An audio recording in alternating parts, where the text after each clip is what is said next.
Athlete's ছাড়াও কিন্তু অনেক ক্ষেত্রে দেখেছি স্কুল গোয়িং বাচ্চা যারা রয়েছে তাদের ক্ষেত্রেও কিন্তু এরকম সিভিয়ার লেভেলে তাদের হাঁটুর ইনজুরি কিন্তু হচ্ছে বা লিগামেন্ট ইনজুরি হচ্ছে, সেক্ষেত্রে কি আপনারা সার্জারি ডিসিশন নিয়ে থাকেন? আমরা অবজার্ভ করি কারণ বাচ্চাদের ক্ষেত্রে লিগামেন্ট ইনজুরির চান্সটা একটু কম, এটা চান্সটা কম থাকে সাধারণত 20 থেকে 40 বছর মধ্যে হয়। আর বাচ্চাদের ক্ষেত্রে যদি হয় সেক্ষেত্রে আমরা অবজার্ভ করি তার সিমটমটা বেশি হয় কিনা। যদি খুব সিমটম বেশি হয় তখন অনেক সময় করা লাগতে পারে, আদারওয়াইজ আমরা তাকে ফলো আপ করে তার ম্যাচুরিটি পর্যন্ত অবজার্ভ করি যে আমরা যেহেতু লিগামেন্ট সার্জারি করবো সেক্ষেত্রে অনেক সময় বোনকে পায়ার্স করতে হয় বা বোনকে করে আমাদের অপারেশন করতে হয়, তাতে বাচ্চাদের অপারেশন করলে গ্রোথ প্লেটে হ্যাম্পার হতে পারে, যার জন্য আমরা প্রথমে বাচ্চাদের অপারেশন করার চেষ্টা করি না, আমরা কনজারভেটিভ ট্রিটমেন্টেই বাচ্চাকে ভালো করার চেষ্টা করি। কিন্তু যদি খুব বেশি সমস্যা হয় সেক্ষেত্রে আমাদেরকে অপারেশনের বাচ্চাদের ক্ষেত্রে অপারেশনে যেতে হয়। আপনারা যখন হাঁটুর ইনজুরি হয়ে থাকে তখন অপারেশনের সিদ্ধান্ত নিয়ে থাকেন এবং সেটাও ডিপেন্ড করে যে রোগীর ইনজুরিটা কতটুকু সিভিয়ার লেভেলে আছে। একটু সার্জারির ক্যাটাগরিটা জানতে চাই যে কি কি ধরনের সার্জারি আপনারা সাধারণত করে থাকেন?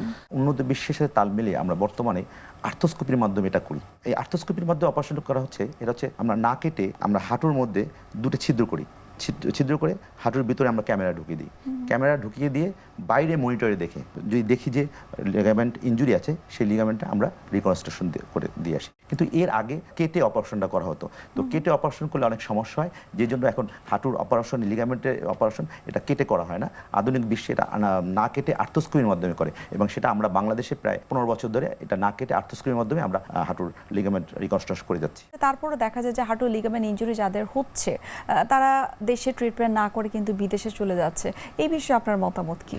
দেখেন, আমার জানা মতে বর্তমানে বাংলাদেশে প্রায় 5 থেকে 7 জন নি সার্জন আছে যারা ওয়ার্ল্ড ক্লাস সার্জন এবং বিশ্বমানের সার্জন, এবং তারা খুব দক্ষতার সাথেই বাংলাদেশে হাঁটুর লিগামেন্ট সার্জারি করে যাচ্ছে। এবং আমারও সৌভাগ্য হয়েছে যে আমি অনেক আর্থোস্কোপিক নি সার্জারি করার, হাঁটুর লিগামেন্ট করার, এবং আমি কয়েকজন প্রফেশনাল ফুটবল খেলোয়াড় এবং ব্যাডমিন্টন খেলোয়াড়, ক্রিকেট খেলোয়াড়দের আমি হাঁটুর লিগামেন্ট অপারেশন করেছি এবং তারা অপারেশন করার পরে আল্লাহর রহমতে এখন ফুটবল খেলতেছে। এর বাইরেও আমার কাছে অনেক প্রবাসী যারা বাংলাদেশ থেকে যারা বিদেশ থেকে কাজ করে ওখান থেকে এসে আমার কাছে অপারেশন করে, যেরকম ইতালি, দুবাই, সৌদি আরব, মালয়েশিয়া থেকে এসে আমার কাছে অপারেশন করে গেছে। অপারেশন করার পরে রোগী ভালো হয়ে আবার তারা প্রবাস জীবনে ফিরে কর্মজীবনে ফিরে গেছে।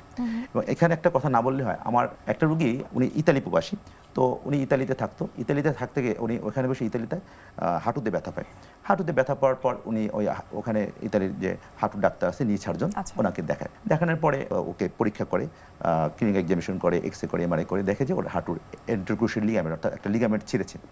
তো ওরা ওকে ওইখানে অপারেশন করার কথা বলে ইতালিতে, তো রুগী তখন ওইখানে অপারেশন করতে রাজি হয় না, ও বলে যে আমি বাংলাদেশে যাও, বাংলাদেশে যে অপারেশন করবো। তো ইতালির ডাক্তাররা একটু অবাক হয়েছে বাংলাদেশে এই সার্জারি হয় কিনা, তো ওরা একটু হাসাহাসি করছে। তারপর যা হোক ও বলে আসছে ঠিক আছে আমি দেশে যাবো, দেশে যে আমি ওইখানে সার্জারি করবো। তো ওরা ওকে ছেড়ে দিচ্ছে, ঠিক আছে তুমি যাও, ওইখানে তো অপারেশন হবে না, তুমি আইসা আবার ইতালিতে আইসা তুমি আমাদের এখানে অপারেশন করো। তো যাক, ইতালি থেকে আইসা আমার কাছে ও আসলো, আসার পরে আইসা আমাকে দেখানোর পর আমাকে বললো স্যার আমি তো এরকম ব্যথা পাইছি, তো আমাকে ইতালিতে আমাকে দেখছে স্যার অপারেশন কথা বলছে, আমিও দেখলাম ওর ইন্টারক্রুশিয়াল লিগামেন্ট টিয়ার আছে। তো দেখো আমি ওর অপারেশন সাজেস্ট করলাম, বলার পরে ও অপারেশন রাজি হয়ে গেল। তো ওর অপারেশন করলাম, অপারেশন করার পর ও আল্লাহর রহমতে ভালো হয়ে 6 মাস পরে ইতালি চলে গেছে, যে ওইখানে ডাক্তারকে দেখাইছে, ইতালির ডাক্তারকে। তো দেখানোর পরে ওর নাম ধরে বলতেছে এই দেখো ও বাংলাদেশ থেকে অপারেশন করে আসতে অন্য ডাক্তার যারা আছে ওনার যারা সহকর্মী সবাইকে ডাকিয়ে নিয়ে আসছে, মানে একটা হাসির ব্যাপার হয়েছিল তার কাছে। তো তারপরে যাওয়ার পরে উনি বললো, তারপরে উনি সবাইকে ডাকিয়ে এনে ওর হাঁটুটা পরীক্ষা করলো, যেটা আমরা ক্লিনিক্যাল এক্সামিনেশন করি, পাশাপাশি উনি এক্সরে করছো, এমআরআই করে দেখে যে ঠিকই আছে, মানে সবকিছু তার ঠিক। তারপর আমরা বলতে পারি এটা একটা সফল ট্রিটমেন্টের একটা উদাহরণ। সেই সফলতার গল্পটাই আরেকটু জানার চেষ্টা করবো আপনার কাছ থেকে। এই মুহূর্তে আমরা দেখে নিচ্ছি আমাদের স্বাস্থ্য প্রতিদিনের নিয়মিত আয়োজন কি খাবেন কেন খাবেন এই সেগমেন্টে।